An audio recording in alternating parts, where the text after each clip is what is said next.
Olá, meus amigos, minhas amigas, este é um vídeo da série Introdução à Bíblia. Nesse vídeo, eu gostaria de lhes ajudar a compreender duas coisas. Primeiro, em que consiste o fenômeno Bíblia? Segundo, qual é a diferença entre a Bíblia judaica e a Bíblia cristã? Em grego, a palavra livro se diz de duas formas. Biblos significa livro, mas também existe uma palavra neutra que é to biblion. O plural de to biblion é ta bíblia. Daí vem o nosso nome na língua portuguesa, a Bíblia. A Bíblia, portanto, em grego é um plural, significando como que a Bíblia de fato é uma coleção de escritos. Contudo, mesmo este livro sendo uma coleção de escritos, cada livro tem a sua identidade, cada livro tem a sua peculiaridade, a sua originalidade. Não somente porque cada um tem uma história, nasce num determinado contexto histórico, cada livro tem um processo de composição que vai desde a tradição oral até o último momento da redação escrita. Cada livro tem um gênero literário, uma maneira de se dizer as coisas. Uns livros são poesia, outros são salmos, outros são evangelhos, outros são cartas. Alguns livros têm gênero apocalíptico, outros gêneros proféticos, outros gêneros sapienciais. São tantas maneiras de se dizerem as coisas. Mas é interessante já se dizer desde o início.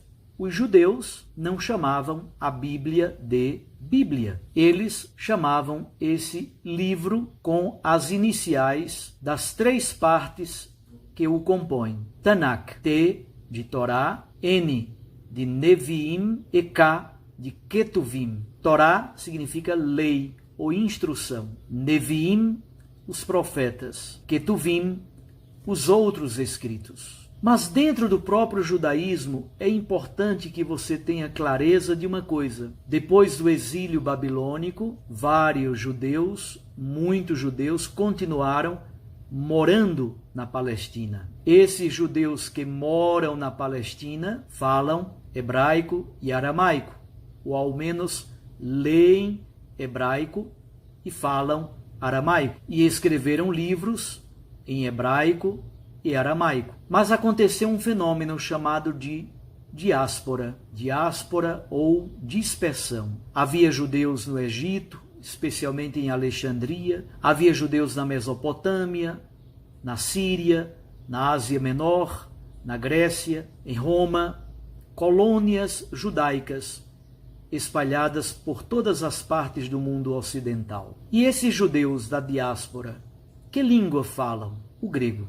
Assim, já começamos a perceber uma diferença. Há judeus que moram na terra da Palestina e que falam aramaico e leem hebraico, mas há judeus que moram fora da Palestina e falam grego, já não mais conhecem o hebraico e o aramaico. Dessa forma, começamos então a compreender a complexidade. A Bíblia, para os cristãos, se compõe de duas grandes partes. Uma primeira parte que é chamada de Antigo Testamento e que mais ou menos é comum aos cristãos e aos judeus. Mas há uma segunda parte chamada Novo Testamento que, obviamente, é aceita somente pelos cristãos. Testamento significa aliança. Jesus Cristo, para os cristãos, é o mediador da nova e definitiva aliança. Mas como compreender que a Bíblia tenha sido traduzida muito cedo para o grego? Exatamente por causa do fenômeno do qual falei agora há pouco. Especialmente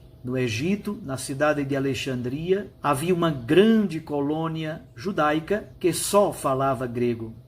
Não mais conhecia o hebraico, nem conhecia o aramaico. O que fazer então? Eles então traduziram os livros gregos, traduziram os livros hebraicos para o grego, traduziram os livros aramaicos para o grego. Mas não somente traduziram, eles também acrescentaram 7 livros escritos diretamente em grego. E também acrescentaram fragmentos gregos ao livro de Esther e ao livro de Daniel. Assim, vai surgindo uma Bíblia judaica escrita em hebraico e aramaico para os judeus da Palestina e uma Bíblia judaica escrita em grego para os judeus da diáspora. Quando surgem as comunidades cristãs, os cristãos imediatamente, exatamente porque eles estavam também espalhados pelo mundo afora, os cristãos assumiram o Antigo Testamento conforme a versão grega. Essa tradução da Bíblia feita em Alexandria, do hebraico e do aramaico para o grego, ela é chamada de 70 ou Septuaginta. É verdade que houve também outras traduções do hebraico e do aramaico para o grego. A tradução de Luciano, de Teodosião, de Símaco e assim por diante. Mas, por enquanto, fiquemos com esta tradução chamada Septuaginta, ou os 70. Assim, a Bíblia cristã assumiu o cânon mais largo. Cânon é a lista dos livros da Bíblia. Os cristãos assumiram o cânon mais largo do Antigo Testamento, com a tradução dos livros do hebraico e do aramaico para o grego, com os 7 livros que foram acrescentados pelos judeus diretamente em grego, e também com os acréscimos ao livro de Daniel e ao livro de Esther. Assim, a Bíblia cristã é composta deste Antigo Testamento traduzido ao grego, mais os 27 livros que compõem o Novo Testamento, já escritos diretamente em grego. Nos próximos vídeos continuaremos a falar de outros elementos importantes da introdução à Sagrada Escritura. Nos acompanhe.